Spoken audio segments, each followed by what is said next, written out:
80% কৈ বেছি মই ভাল পাই গৈছো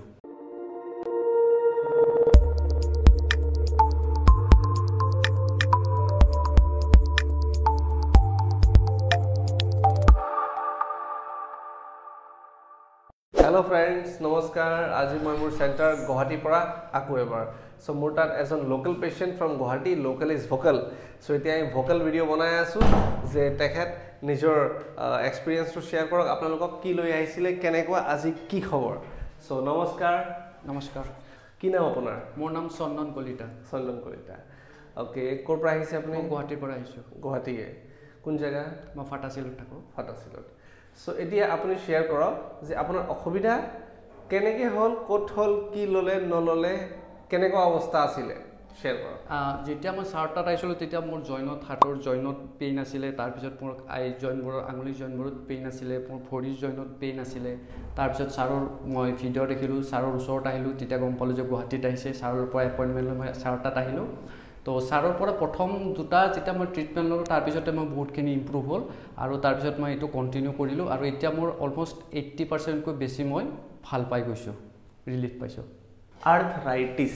বেমাৰৰ নাম আপোনালোকে শুনিছে চাইছে বাত বেমাৰ বুলি আমাৰ লোকেল ভাষাত কয় হয়নে হয় আপোনাকো কৈছে চাগে বাত বেমাৰ হৈছে বুলি হয়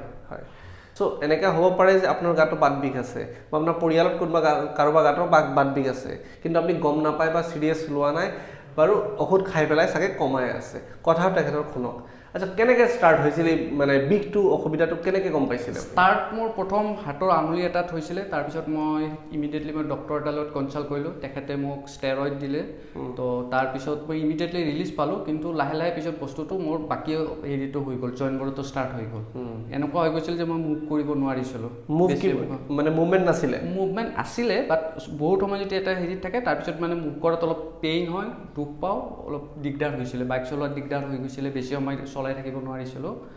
সো তাৰ পিছত বস্তুটো ঠিক হৈ গ'ল ওকে বাইক চলাবলৈ টান আছিল প্ৰবলেম হৈছিল মানে যেনেকৈ এক্সেলাৰেটৰ দিয়া ফেৰি কৰা তেতিয়া ওকে সো এতিয়া চাগে আপুনি বুজি পাইছে যে আৰ্থৰাইটিছটো কি বেমাৰ কেনেকুৱা ষ্টাৰ্ট হয় সো বেছি লেট নকৰো বৰিং নকৰো খালি আমাৰ কাম এইটোৱে যে গোটেই অসমক আমি হেইটোৱে কৈ আছো পেইন মুক্ত অসমৰ মিছন লৈ পেলাই চলি আছো আৰু মোৰ ভিডিও কেটাত চাগে আপুনি চাই আছে বা মোৰ শৰ্টত আপুনি চাই আছে যে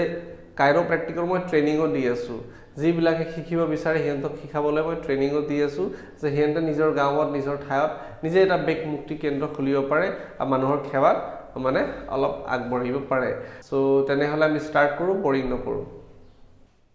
ঢিলা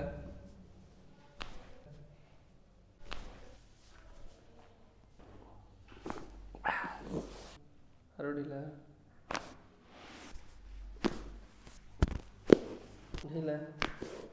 পুৰা ঢিলা বাস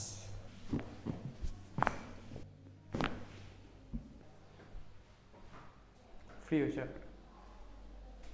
ফ্ৰী আছে বহুত মই আশা কৰোঁ যে যদি কথাবোৰ মেইনটেইন কৰিলে আহি থকা দিনত 80% হৈছে বাকি 20% শেষ হ'ব বুলি ঠিক আছে কিন্তু তেখেত যদি কথাবোৰ ভালকৈ মেইনটেইন কৰে তেনেকৈ ভাল হৈ যাব বহুতে কি হয় মেইনটেইন নকৰে আচ্ছা ট্ৰিটমেন্টটো আহিলে দুদিন ললে 3 দিনত ভাল লাগে